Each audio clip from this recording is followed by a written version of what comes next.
Presenta Voces sobre la Mesa. Voces sobre la Mesa.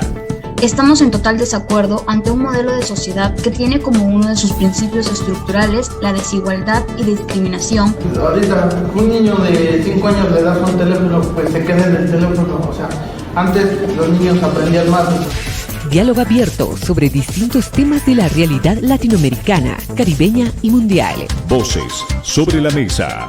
Voces sobre la Mesa. El contundente aviso del reloj que está justamente a punto de cerrar este 2024 nos habla de evaluaciones de este año que estamos a punto de cerrar, pero también retos que nos planteamos para el próximo 2025. Y desde la Asociación Latinoamericana de Educación y Comunicación Popular, ALER, y particularmente desde este espacio de Voces sobre la Mesa, no quisimos desaprovechar la oportunidad de comenzar a hablar de las futuras evaluaciones de este año, que estamos ya en cuenta regresiva y, por supuesto, qué nos depara para el 2025. Adalid, ¿qué tal? Bienvenido, ¿cómo estás? ¿Cómo estás, Yolani? Un gusto saludarte nuevamente. Como tú lo decías, descontraídos, ya relajados, sintiendo que el año se nos va agotando y obviamente es importante para nosotros el poder conversar acerca de cómo ha estado esta gestión 2024 y, por supuesto, cuáles son los desafíos que se viene para este año 2025, que ya está prácticamente a puertas de alcanzar. Hoy nuestro reloj y nuestro calendario nos marca viernes 13 de diciembre de este año 2024. Yolanda. Y bueno, y cerrando este 2024 con un periodo que se le denominó el superciclo electoral.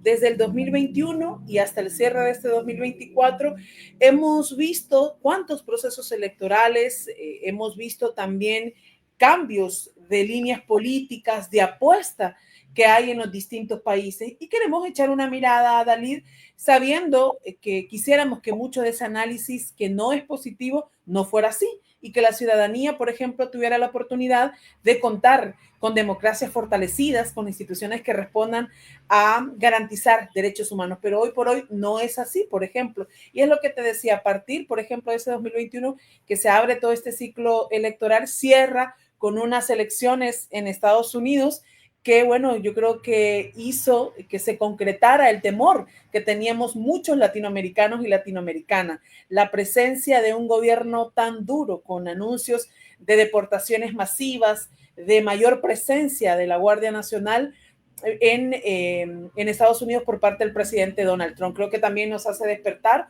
O, por ejemplo, esta semana, cuando el señor Javier Milei cumplió su primer año desde que asumió el poder en Argentina, y sobre todo limitando cada vez más el tema de la participación del Estado y liberando, ¿verdad?, muchas de las decisiones que deberían de pasar por las autoridades. Así que ha sido también un año de un recorrido complejo, Adalid, también creo yo de mayores retrocesos. Incluso voy a aprovechar ahí a dar algunos datos. Nos decían sobre todo estas sondeos, estudios, que seguimos retrocediendo en participación ciudadana y cada vez más la gente se siente más cómoda con regímenes autoritarios e incluso estarían dispuestos a permanecer en dictaduras si estos mínimamente garantizan condiciones. Una situación de alarma que tenemos que comenzar, creo yo, a accionar a partir del próximo 2025, Adalid. Tú bien lo decías, este ciclo, este proceso de estos años ha marcado la renovación, o si ustedes prefieren decirlo, la firmeza, el cambio o aquello que ha permitido que puedan darse diferentes escenarios políticos en la región. Adelantabas que en el mes de noviembre Estados Unidos había visto cómo se incubaba un proceso electoral. Pero, ¿qué te parece si vamos al inicio de esta gestión de este año 2024 que va cerrando, donde en el mes de febrero se anunciaba como ganador en El Salvador a Bukele? Bukele, que por supuesto, y tú lo sabes muy bien, ha estado bajo el ojo de la tormenta. Se le ha tildado de autoritarista, pero sobre todo de un proceso electoral inconstitucional. Entonces, ahí vamos a colocar unos minutos de diálogo para luego ir avanzando en este proceso que nos ha marcado la gestión 2024. ¿Te parece? Y yo creo que aquí es muy importante, por ejemplo, si nos toca, ¿verdad?, echar una mirada a ese momento que se dio en El Salvador. Muchos de los americanos y las centroamericanas lo conocemos, lo vivimos muy bien, porque justamente Honduras lo vivió 4 años antes. El tema de un proceso de reelección no permitido por la Constitución de la República, el tema también de la falta de independencia de los poderes, que se convierte en otro atentado. Bajo Adalid, creo yo, la promesa de mejorar la situación de inseguridad de un país atacado, mortificado por el tema de las maras y las pandillas, un país también amortiguado por todo el tema de la falta de una economía sólida que permita a la ciudadanía, ¿verdad?, garantizar los derechos más elementales. Yo creo que ese punto que marcas es muy importante, porque a partir de una figura como la de Nayib Bukele, creo que también podemos ir desnudando cómo van apareciendo otras figuras, cómo se van posicionando en estos modelos que, muy bien decías, son tan autoritarios y que hoy por hoy, por ejemplo, siguen cuestionándonos si tiene verdadero sentido la democracia en nuestros países. Tú lo decías acertadamente y dejaba la reflexión y estos comentarios para tu persona justamente por la cercanía que tú tienes en esta parte de este continente tan hermoso en el cual habitamos. Pero si pasamos de febrero a mayo, se desarrollaron también elecciones en Panamá, un Panamá que resulta siendo estratégico desde todo punto de vista para no solo Estados Unidos, sino para el comercio internacional. Y resulta siendo elegido Raúl Mulino. ¿Quién es Raúl Mulino Quintero? Para que la gente de este lado del continente lo conozca, es importante decir que fue abogado o es abogado, diplomático y político panameño, fue el presidente o es el presidente de Panamá desde el 1 de julio y fue ministro de Seguridad Pública, de Gobierno y de Justicia durante el gobierno de Ricardo Martinelli. Y llega Adalid, qué importante también que marques ese proceso electoral.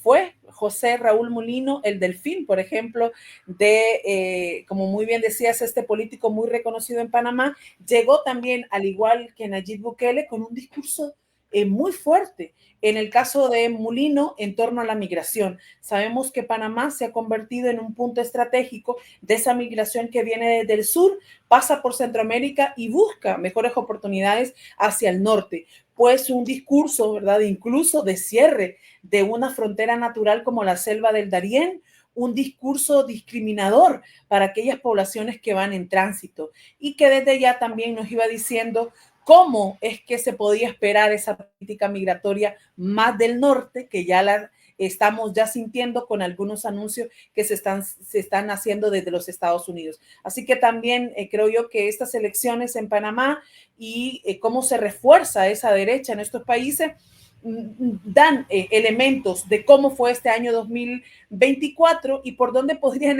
ir esos caminos, esas luces para el próximo 2025.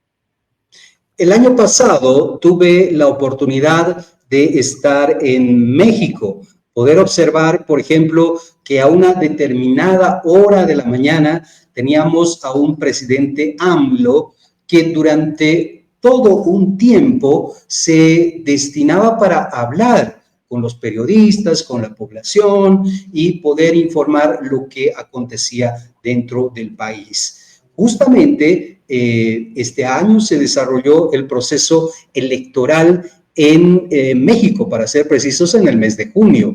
Y como él estaba inhabilitado ya para poder postularse, ahí es donde emerge la figura de una mujer que bajo esta sigla Morena logra, entre comillas, darle continuidad a este partido. Estamos hablando de Claudia Sheinbaum, que está y es ahora la presidenta de México y que le da el chance a los mexicanos de poder sentir el gobierno de una mujer.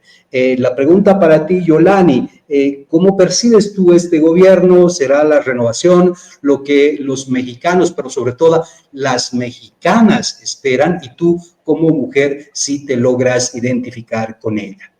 Bueno, yo creo que es, y voy a reconocer, es muy importante, Adalid, que sigamos las mujeres ocupando puestos o cargos públicos y que se nos vea fuera de los espacios domésticos. Y el gane, ¿verdad?, el triunfo de Claudia Sheinbaum, creo que también es muy importante porque se convirtió en toda la historia de esta América Latina y el Caribe en la séptima mujer en llegar al poder.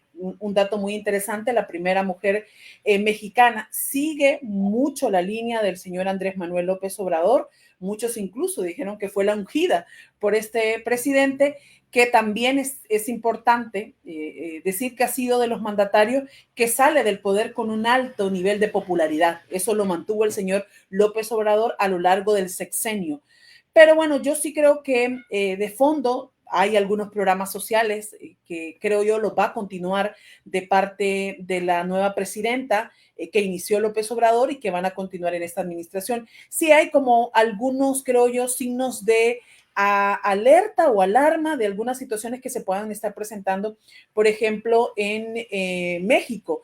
Es el tema de una reforma judicial, ¿verdad?, que se ha aprobado, que nos dice que los jueces, los magistrados van a ser electos por voto popular directo. ¿Qué significa eso? Y si la ciudadanía no es que, creo yo, que no pueda, pero tiene las herramientas, la gran pregunta que deberíamos de hacernos. Por ejemplo, y el tema de la presencia de los militares en la vida pública. Recordemos que México enfrenta también una situación de mucha emergencia con el tema de seguridad vinculada al tráfico de drogas, particularmente el fentanilo, que es el tema siempre de discusión con Estados Unidos, y la presencia también de tantos migrantes. ¿Qué tanto puede hacer Claudia Sheinbaum de forma, creo yo, no cosmética, no superficial, sino forma estructural? Es la clave hoy por hoy. Hay que decirlo, está intentando saltar las olas como vienen con todo este huracán de Donald Trump, intentando, ¿verdad?, salir al paso ante cualquier tipo de declaración temerosa que está haciendo el mandatario estadounidense. Entonces, creo yo que va a seguir la misma línea del señor Andrés Manuel López Obrador. Creo que es importante que como mujer ha llegado al poder porque sigue demostrando las capacidades que tenemos las mujeres de estar en los espacios públicos, pero que de fondo necesitará comprobar que no son medidas cosméticas, sino que de verdad va a ser de este país con tantos millones de habitantes un verdadero espacio de democratización, de fortalecimiento de las instituciones y de acabar con todo este tema de la violencia tan aguda y la situación de pobreza. Y voy a aprovechar aquí a Dalid, ya que tengo la oportunidad, ya está nuestro compañero Fernando Fernández, también coordinador de ALER en este espacio, que hoy dijimos vamos a tertuliar, vamos a hablar, vamos también a conversar y hacer proyecciones de lo que pueda hacer esta América Latina y el Caribe a partir del próximo 2025. Fernando, ¿qué tal? ¿Cómo estás? Hola, querida Yolani. Querido David, ¿cómo están? ¿Cómo están? Qué bueno escucharles ese análisis que estaba haciendo ahora Yolani de México. Disculpen que llegué un poco tarde, pero estaba escuchándote con mucha atención. Y comenzamos, Fernando, tal vez aquí para contextualizarte, arrancando el 2024 nos ponía Dalid unos acontecimientos fundamentales, el tema de una reelección, ¿verdad?, muy cuestionada del señor Nayib Bukele en El Salvador y lo que representa esta figura ahora, ¿verdad?, de gobiernos autoritarios o regímenes autoritarios. Luego el gane, por ejemplo, de José Raúl Mulino en Panamá también, ¿qué significa para esta Centroamérica que todavía no termina de cuajar ahí con Panamá, pero que en torno a la situación de migración es un punto estratégico? Y finalmente ese gane de Claudia Sheinbaum, la primera mujer a llegar al Ejecutivo en México.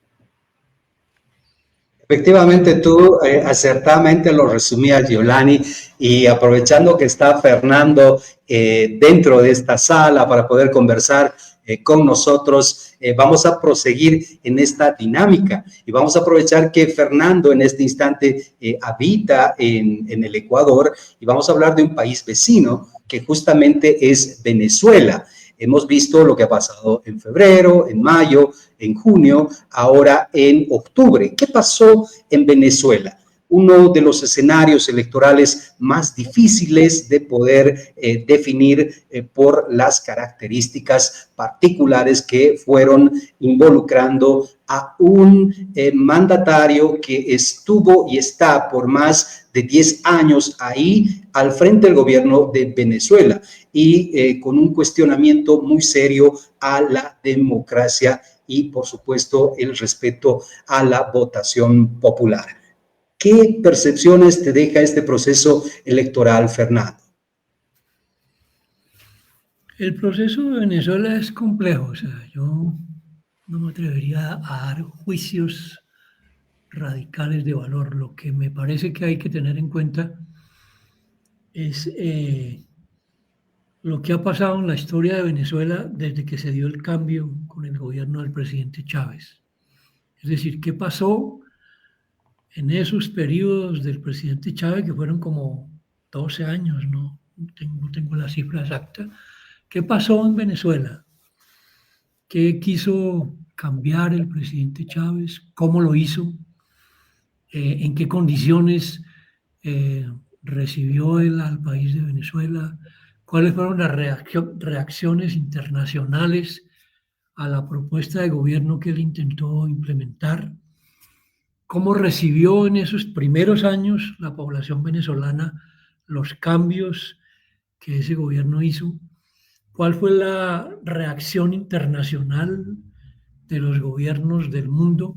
Obviamente, especialmente el gobierno de los Estados Unidos, con las medidas que tomó, cómo se tejieron esas relaciones entre el gobierno de Venezuela y los gobiernos de América Latina y la relación con Estados Unidos, porque es que en el tema del gobierno del presidente Chávez, estoy hablando del presidente Chávez, había una coyuntura en América Latina muy particular, porque no era solamente el gobierno de Venezuela el que estaba en esta ola de gobiernos progresistas, que estaban buscando en América Latina. Estaba ahí Evo, estaba Correa, estaba Lugo en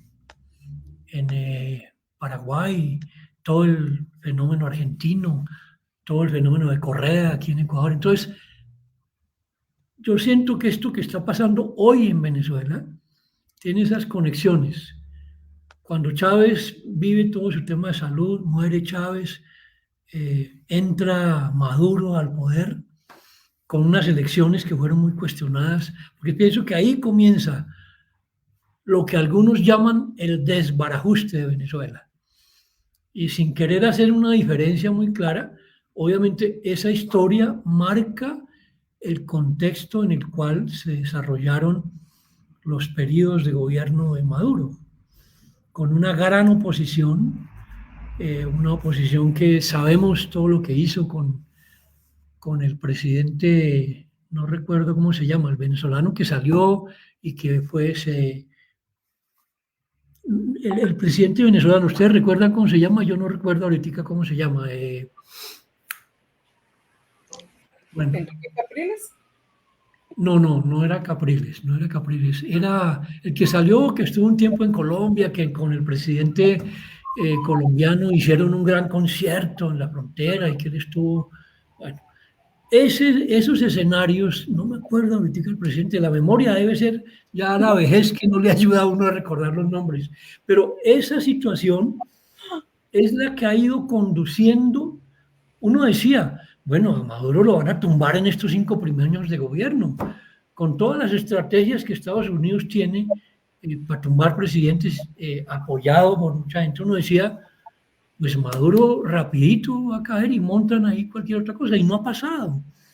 No ha pasado. La gente que se quedó en Venezuela, evidentemente, la migración venezolana más grande que se dio, que llegó a 5 o 6 millones de migrantes, toda la migración venezolana que ha invadido toda América Latina, Centroamérica, ahora con todo el tema del Darién.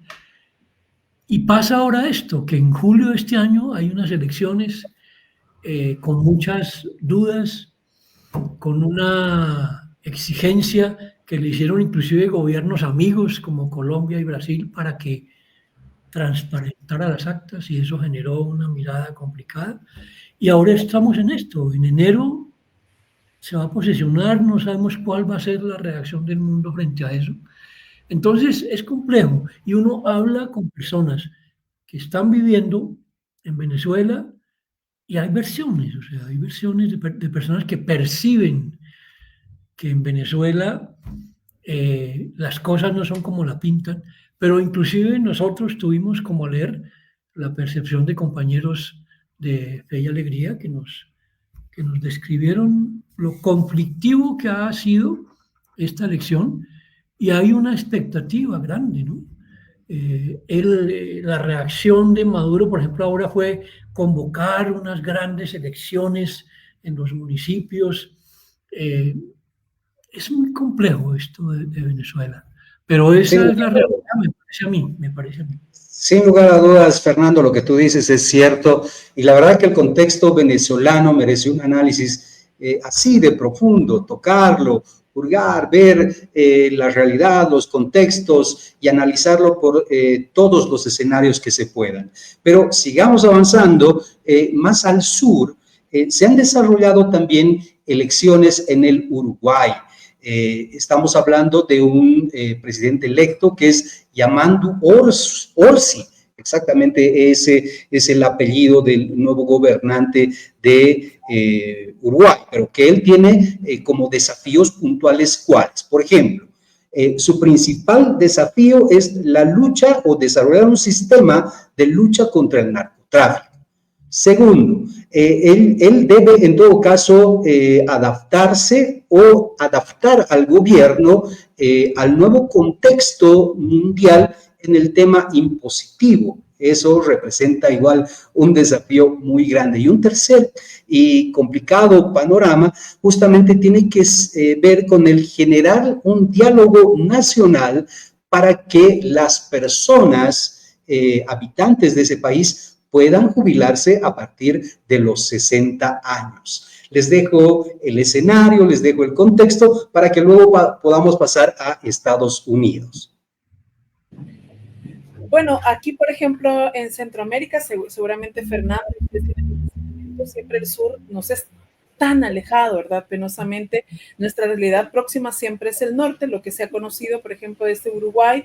Bueno, un presidente que también se convirtió en la persona cercana, respaldada por José Mujica, que es también una figura política muy reconocida en este continente, porque expresa algunos valores que uno quisiera que la clase política los tuviera. El deseo de el tema de la ética, el tema de la honradez, el tema de esa cercanía de la gente, que es lo que uno de verdad ansía como ciudadano y ciudadana en este país. Es lo que se conoce, ¿verdad? Siendo sinceros aquí, en el centro de América, de todo lo que está pasando en el Uruguay en este momento.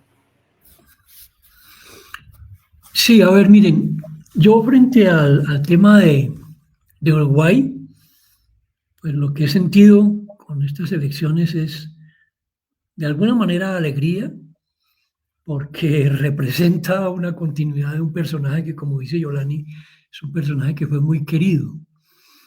En cuanto a las medidas que tú estabas explicando, Dalit, el tema del narcotráfico es una cosa que se ha vuelto muy compleja en América Latina, en Centroamérica y en el mundo, porque las estructuras de lo que algunas instituciones y ONGs llaman las estructuras, ya no es un tema solamente del narcotráfico, es un tema de una estructura de crimen organizado que en las distintas regiones, voy a decirlo así, del mundo, está creando ya no solo mercados de la droga, con la cocaína, con todo el fenómeno ahora que representa para el negocio de la cocaína, el fentanilo, la manera como, entonces, vuelvo, enfrentar como quiere Uruguay el tema del crimen organizado, pasa por reconocer que en estos últimos 10 años,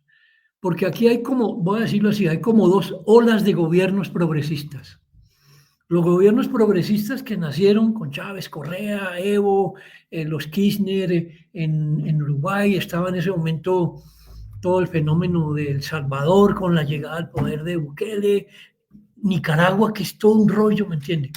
Pero esos primeros gobiernos progresistas, donde nace la CELAC, donde nace UNASUR, donde se generaron para el continente una serie de expectativas de manejar unas nuevas relaciones más equitativas con los gobiernos del mundo, no solamente con Estados Unidos. Esa es una ola, y es una ola que yo creo que dejó aprendizajes en toda nuestra región.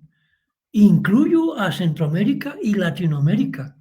Muchas lecciones de cómo manejar la gestión pública, los recursos públicos, cómo se generaron nuevas constituciones que en algunos casos hoy ya se manipulan, como ahora aquí en Ecuador, que el presidente se la pasa por la paja. Entonces, hay una nueva ola ahora de gobiernos que están regresando. La llegada otra vez de Lula, por ejemplo. La llegada de este presidente al Uruguay con esas intenciones. El desbarajuste de Argentina.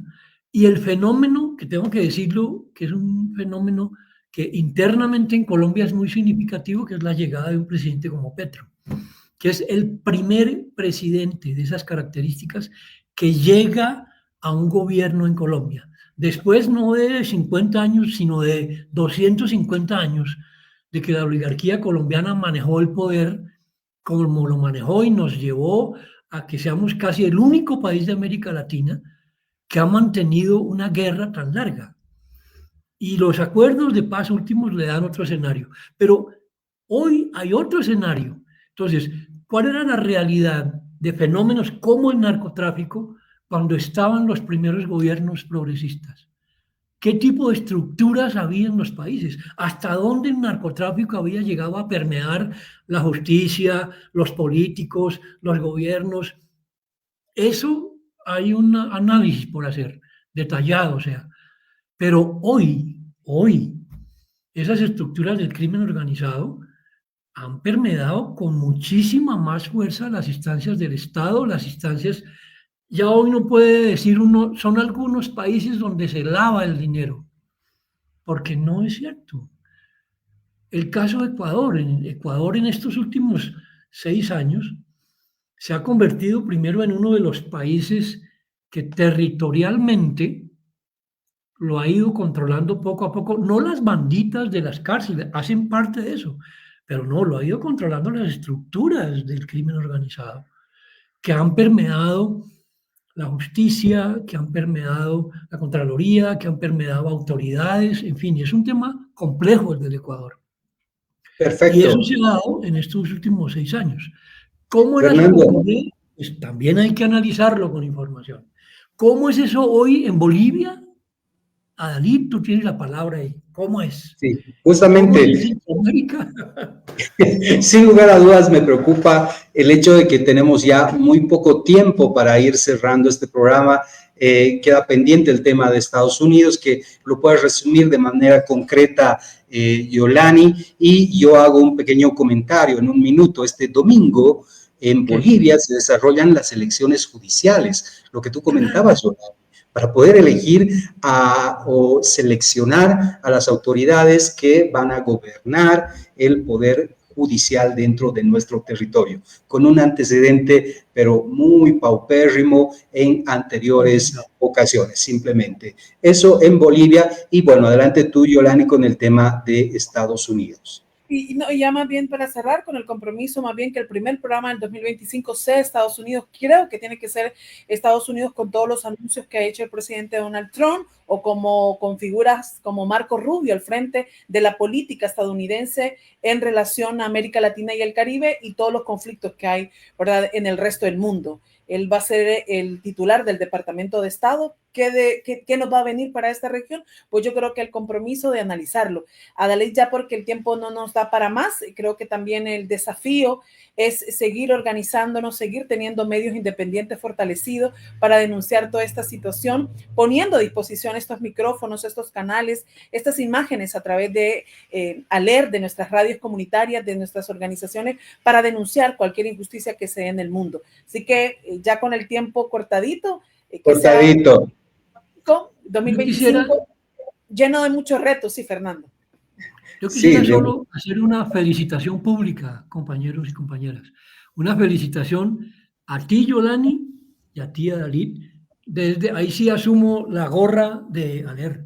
Yo siento que ustedes dos han llevado con mucho profesionalismo, con mucho respeto, con mucha capacidad de diálogo este programa, que es un programa muy valioso para ALER junto con todo el trabajo de las redes. Así que quiero de verdad, y vamos a tener para largo con Voces, porque la situación que se viene en el 25 es candela. Sin lugar a dudas. Bueno, tenemos al 2025. Sin lugar a dudas, me quedo con estos desafíos. Cortito. Debemos abordar las políticas económicas y las crisis que se van desarrollando en el continente en el 2025. Otro tema muy importante es el impacto del calentamiento global sobre la casa común. Un segundo tema, un segundo desafío, si preferimos decirlo. Un tercer tema es el aumento de la polarización en los estados. Ustedes lo han descrito de manera idónea durante todos los programas, cómo esto ha ido incrementándose. Y finalmente podemos hablar del incremento de los flujos migratorios y el deterioro de la democracia. Ahí estamos, queridos amigos, en ALER. Ha sido un gusto saludarles. A Dalida Arciénega desde Bolivia, muchas gracias. Yolani hasta Honduras, y por supuesto a ti, Fernando, que te encuentras en el Ecuador. Hasta el próximo 2025. La Asociación Latinoamericana de Educación y Comunicación Popular, ALER, presentó Voces sobre la Mesa. Voces sobre la mesa. Estamos en total desacuerdo ante un modelo de sociedad que tiene como uno de sus principios estructurales la desigualdad y discriminación. Ahorita un niño de 5 años le das un teléfono, pues se queda en el teléfono. O sea, antes los niños aprendían más. Diálogo abierto sobre distintos temas de la realidad latinoamericana, caribeña y mundial. Voces sobre la mesa. Voces sobre la Mesa.